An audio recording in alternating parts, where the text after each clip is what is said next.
పాండవులు పాంచాల దేశంలో ఎంటర్ అయ్యారు. అప్పుడు ద్రుపదుడి రాజ్యం వైపు చాలా మంది బ్రాహ్మణులు వెళ్ళటం చూశారు. పాండవులు ఆ బ్రాహ్మణుల్ని ఇంతమంది బ్రాహ్మణులు ఎక్కడికి వెళ్తున్నారని అడిగితే బ్రాహ్మణులు ఏం చెప్పారంటే, ద్రుపదుడు తన కుమార్తె స్వయంవరం ప్రకటించబోతున్నాడు. అక్కడికి లోకంలో ఉన్న అందరు రాజులు వస్తున్నారు. అన్ని రకాల ఫుడ్ ఐటమ్స్ ఉన్నాయి.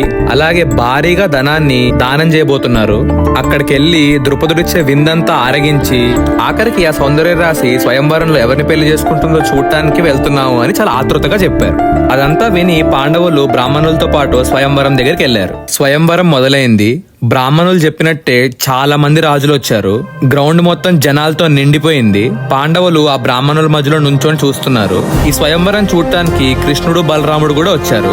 అప్పుడు ద్రుపదుడు వేదిక మీదకి వచ్చి ఇలా అన్నాడు, ఈ స్వయంవరానికి వచ్చిన వాళ్ళందరికీ స్వాగతం. మీరు ఈ స్వయంవరంలో గెలవాలంటే ఇక్కడ కనిపిస్తున్న ఈ మహాధనుస్సుని వంచి దానికి స్ట్రింగ్ కట్టి మీకు కనిపిస్తున్న టార్గెట్ ని అక్కడున్న హోల్లోంచి కొట్టాలి. దాన్ని ఒక బాణంతో కాదు, 2 బాణాలతో కాదు, 5 బాణాలతో కొట్టాలి. అప్పుడు మీరు స్వయంవరం గెలిచినట్టు అని రూల్స్ క్లియర్ గా చెప్పాడు.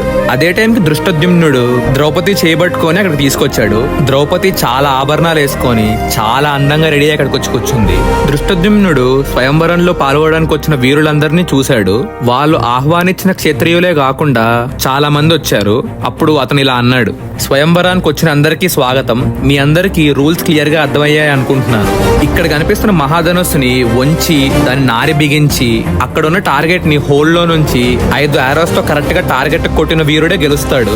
అలాగే ఇంకో మెయిన్ రూల్ ఏంటంటే, ఈ స్వయంవరంలో ఉత్తమ వంశంలో పుట్టిన వారు, చక్కని రూపం కలవారు, బల పరాక్రమాలున్న రాజులు, ముఖ్యంగా క్షత్రియులైతేనే ఇందులో పార్టిసిపేట్ చేయొచ్చు అని చెప్పాడు. అందరూ ఎవరు గెలుస్తారా అని చాలా ఎక్సైట్మెంట్ తో చూస్తూ ఉన్నారు. ఈ లోపల కృష్ణుడు క్రౌడ్ లో ఉన్న అర్జునుడిని గుర్తుపట్టాడు. ఆ స్వయంవరానికి దుర్యోధనుడు, కర్ణుడు, మిగిలిన కౌరవులు కూడా వచ్చారు. పోటీ మొదలైంది.